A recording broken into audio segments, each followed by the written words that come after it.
Hello, hello. It's Monday night, and you know what that means around these parts. It means Senior Pet Chat with Dr. Croom. Good evening, everybody. Happy Monday. How's that work week starting off for you? Hopefully, very productive. Or if you stayed home on a Monday, relaxing. Who knows?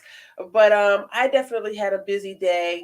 Part of that is always making sure that I'm ready for you, senior pet owners, and even if you don't have a senior pet and you're coming to check out the Senior Pet Chat, you know there's going to be some great nuggets dropped for you. I love doing this. I love senior pets. You know, most veterinarians do have a certain specialty that they go into. And for me, we have the holistic lifestyle, so we're holistic based, but I specifically have a love for senior pets. They are amazing. You know, they've lived long lives, just like our human elders get that respect. I feel like senior pets should also get that respect. So I come here every Monday night, and it is the Senior Pet Chat with Dr. Croom. And let me see here. Check over in the other page to make sure that we are live here in case there are questions. Strange. I don't see it on my personal page. Is it that? Oh, there it is. There it is. There it is. Okay. All right. So let's get started. Actually, you know what? Before we jump right into the Senior Pet Chat, I have a bit of exciting news for you guys. So if you're here, or even if you're seeing this later and you've been supporting Dr. Croom Army Vet, you've been supporting our mobile veterinary service and all those things that we have for the community, we we're starting to get some recognition for that, and we're very excited for that. I recently won a grant from an organization called I Fund Women, who take women entrepreneurs and help them create a crowdfunding campaign to get their mission through. Now, if you have been following Dr. Croom Army Vet over the past few years, you know that one of my big missions is to spread the love of veterinary medicine to youth. And that I do through my Future Veterinarian Project. Now, I used to do the Future Vet Project in person, live. Pre-COVID, it was really exciting. I would have groups of kids. They would come meet me at specific pet-related places, and we would go through all kind of scenarios that help them learn about becoming a veterinarian, vet tech, and all of the ancillary types of jobs and careers around animals. So we've been doing this for years, and now we've started to get recognition for that. That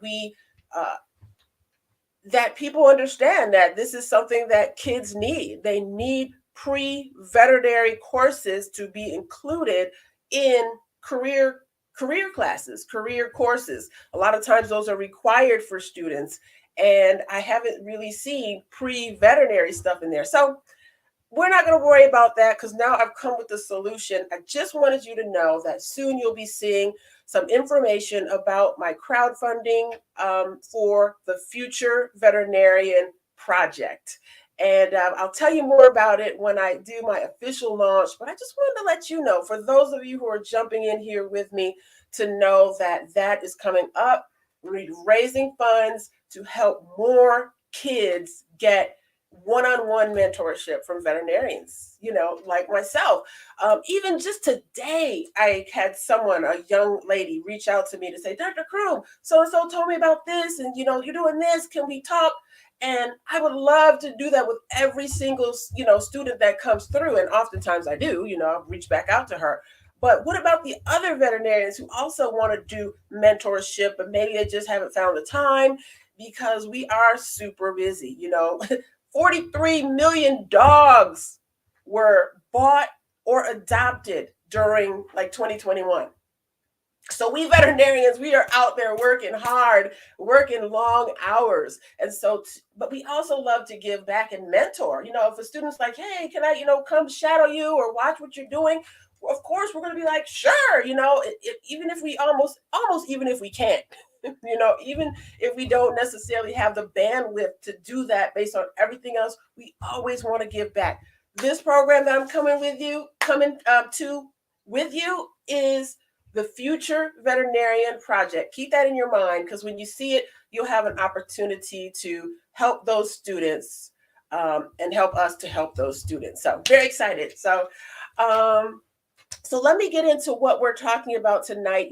This is the Senior Pet Chat with Dr. Croom, Army vet. And tonight we are going to be talking about something that is something I see quite a bit in the veterinary practice in Dr. Croom Mobile Vet Service. So sometimes when people have a senior pet, they know, especially if it's a dog or a cat, that they're not going to be able to live past, 15, 16, 17, sometimes 20 years or so, depending on the breed and the size. And so some families do go ahead and get a puppy or a kitten, right? And they bring it into the house and introduce it to the senior pet. And that is what we are going to talk about tonight. We're going to talk about senior pets and younger pets, the pros and cons of bringing those younger pets in. Is it good? Is it bad? And I'd love to get your feedback as well. So definitely feel free to put in the chat if that's something you've done. If you have a senior pet and then you've got a younger pet, and tell us a little bit about if that's been good or bad or what for you. So all right, so let's get into it. Again, we have the Senior Pet Chat every Monday night because we love our senior pets. And so one of the things I love is that they can get a little set in their ways. They can get a little set in their ways, and I can see that. And so bringing a younger pet into the household could go a couple different ways, depending on the senior pet. One situation could be, let's go with the positives first, because I'm feeling very positive and optimistic today. So let's say you've got a 14-year-old golden retriever, right? Getting those little senior grays, right, around the grizzled and changing color, and eyes maybe getting a little cloudy. And the owners know we're going to have to prepare for the end. Unfortunately, that's a service that we do perform at Dr. Croom Mobile Veterinary Service.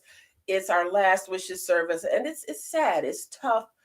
Fortunately, I don't have to do that every single day. I still get to play with the puppies and kittens and do the general routine care. But the last wishes service, people do reach out to us quite a bit. We know that when it's time, we don't want our senior pet ailing and just in pain, and we're keeping them around just for ourselves. So one of the things that people do is, let's get a puppy, so that we can get them in there and get them, acclimated to the house, and let this senior dog teach them the ropes, right? We're going to teach them the ropes. And this is what this really could happen. I would say that does happen quite a bit of the time. You got your 14-year-old golden retriever, and let's say you get a new puppy, it's a Jack Russell Terrier. Oh, they've got a lot of energy. That's one of the things I often see with the senior pets and the younger pet. That younger pet is all over them, bouncing all over them, and then they give them that look, that older dog look, like, okay, come over here one more time. I've seen it, okay? But a lot of times that senior pet is able to give some tutelage to that puppy, like, hey, don't do that, or might not want to do that. Mom's not going to like that, right? Because they know all the rules of the household, okay? That new puppy coming in, that new kitten coming in. I've seen it also on the cat side of the house, where you get this new little kitten just climbing all over everything, and you got your senior cats that are like, oh my God, would you look at this fool? You know, that's what he's like, would you look at this fool jumping all over the place? Give him that stare, and maybe have to, you know, use one of their weapons to let them know, you know, just a little gentle little love tap. So I would say that, well, let me look in the chat and see if anyone has had this experience, either on the dog or the cat side, where you brought in a youngster and they have been all over the old one, like, get out of my face.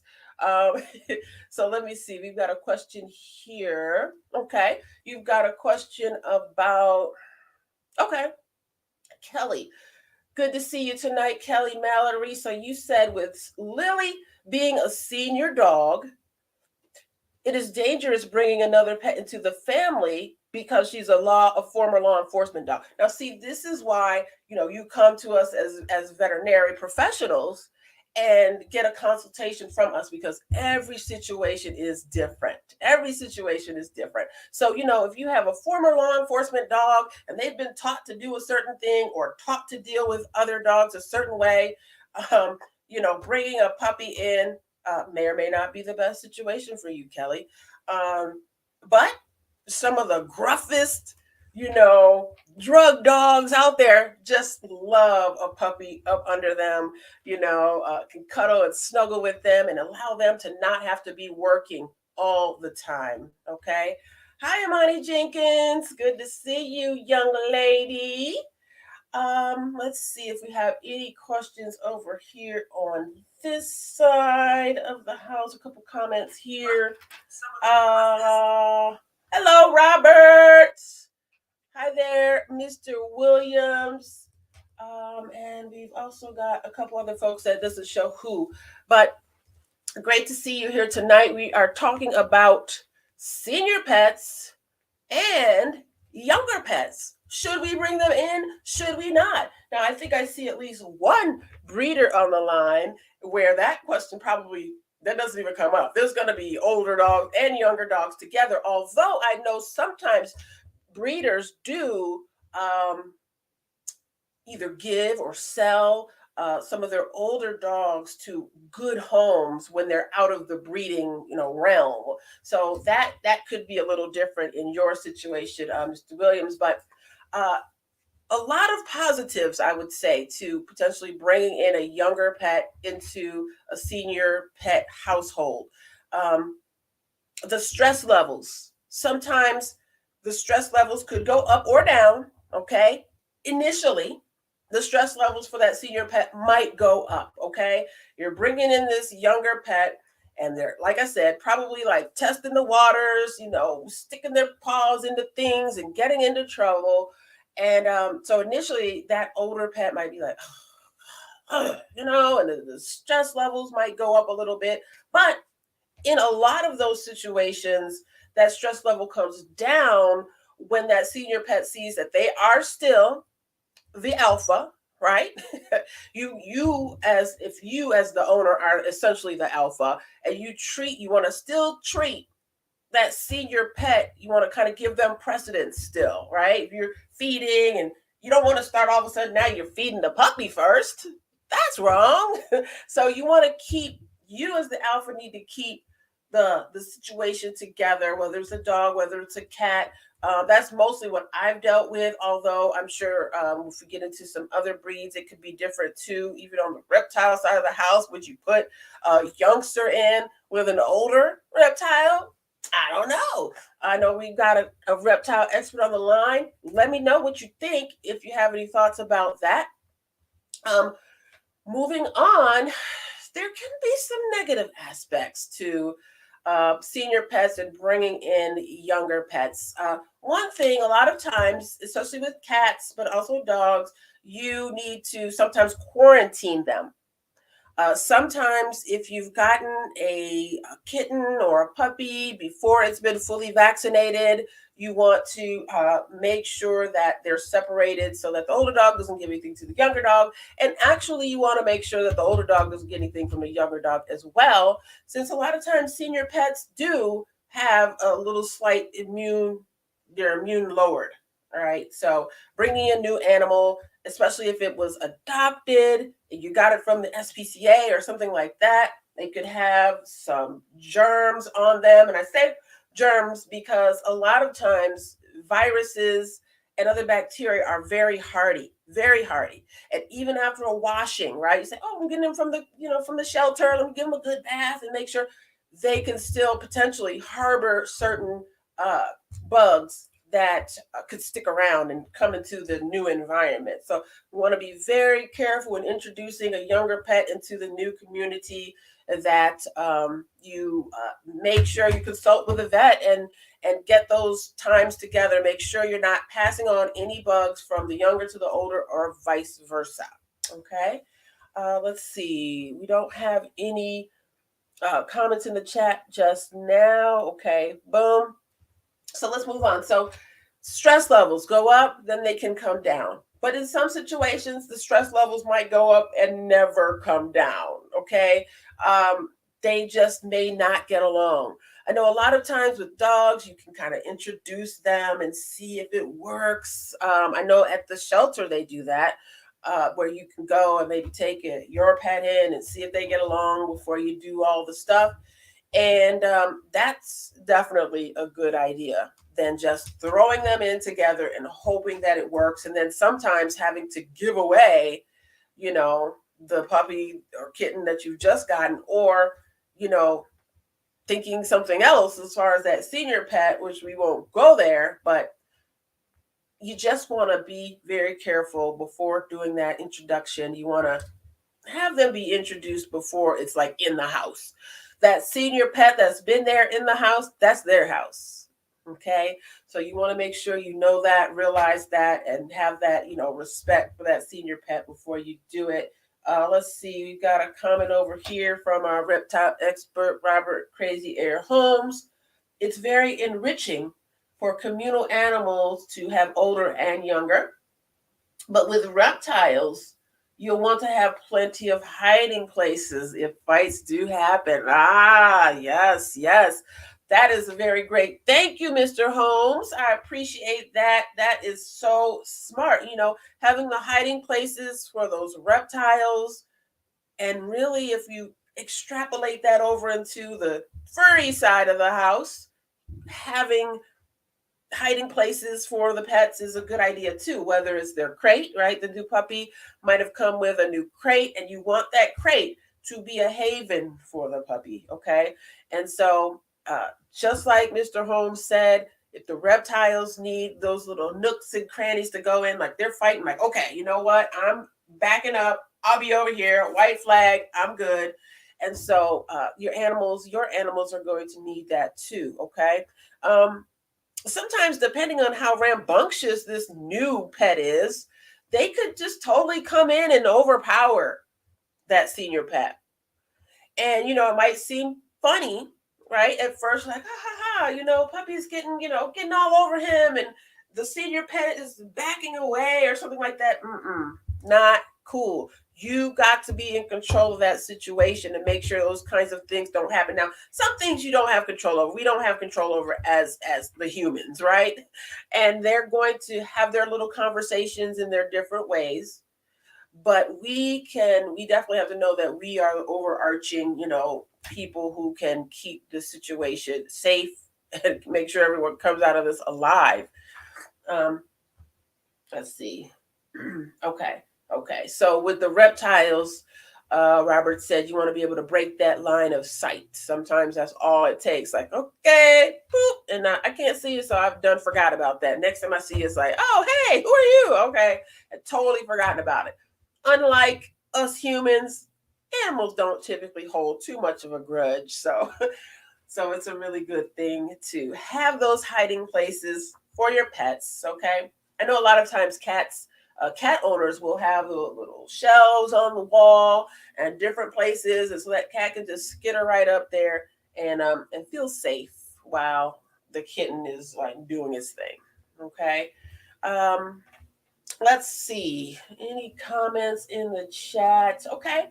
So that's pretty much it. This is pretty much what I've got for you tonight. We're talking about senior pets and younger pets and the pros and cons of that. We talked a little bit about communicable diseases that could go either way. So you want to be very careful. We talked about letting them meet each other before you make the final decision. Like, come on, right? We talked about the stress levels that senior pets might experience. Sometimes that's transitory, and then it, creates a great relationship there. And sometimes that stress can remain, and it might just not be a good fit. So make sure you do your due diligence before bringing that younger pet into the household and stressing out, old Fido. So if there aren't any more questions, I want to thank you again for joining me as always on Monday night with Senior Pet Chat. Earlier in the broadcast, I mentioned the fact that my future veterinarian project for kids who want to get into the veterinary world is going to be going live soon. So keep your eyes peeled. Make sure you're following along Dr. Croom Army Vet on all platforms so you do not miss out on being able to help these youth get into the field, learn about it, and get mentorship directly from veterinarians like myself. So thank you so much, and we will see you next Monday on Senior Pet Chat. Peace.